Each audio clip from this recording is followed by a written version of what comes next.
Ever feel like you're trying to build something strong with your life? Something with a bit more resilience. Yeah. But it feels kind of overwhelming. Like, where do you even start? It's like, where's the blueprint?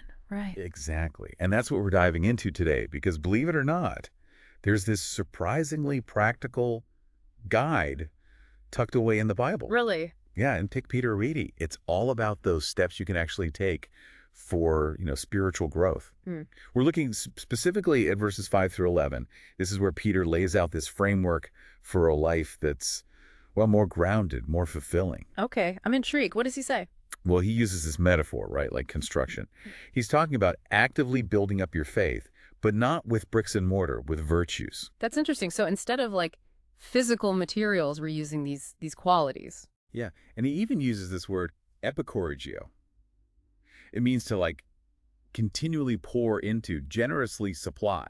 It's not a one and done thing. Gotcha. So we're talking about a constant effort here. Exactly. Intentional, consistent cultivation of these qualities. Okay. So what qualities are we talking about specifically? Well, he starts with moral excellence. It's like the bedrock, the foundation. Makes sense. It's about aligning your actions with your values, being someone you can respect. Yeah, but it goes beyond just good intentions, right?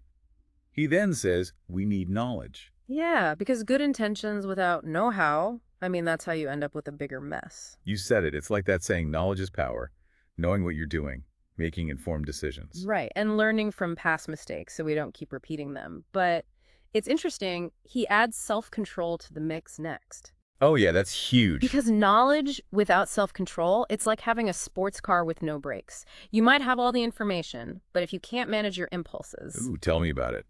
Like online shopping sprees at 2 a.m. Exactly. You're going to make some decisions you regret. But mastering self-control, that helps us resist those quick fixes and actually stay focused. Yes, stay the course. Which brings us to the next one, perseverance. Absolutely. That ability to hang in there when things get tough, to not give up on your goals, or yourself for that matter. It's that resilience that spills over into everything, your relationships, your work, your personal growth. And then building on that, we get to godliness. And this isn't just about like rituals or being super religious. It's about living a life that reflects those values we're talking about. Walking the walk, not just talking the talk. Right. And then from that place of inner strength, that's when we can truly embody brotherly kindness. Becoming more compassionate, more understanding, more forgiving. Yes. It's like this ripple effect going outward. And then finally, at the top of it all, he puts love. Not just romantic love, but that deep, like, unshakable love for humanity. It's patient, it's kind, it's selfless. It's the kind of love that could change the world. Exactly.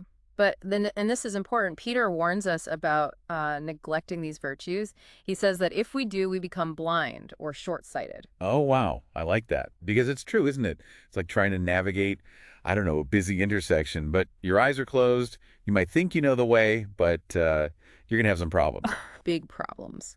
In a practical sense, we might make bad choices in our careers, miss those red flags in relationships, just keep repeating those same mistakes. Yeah, you're just stumbling around in the dark.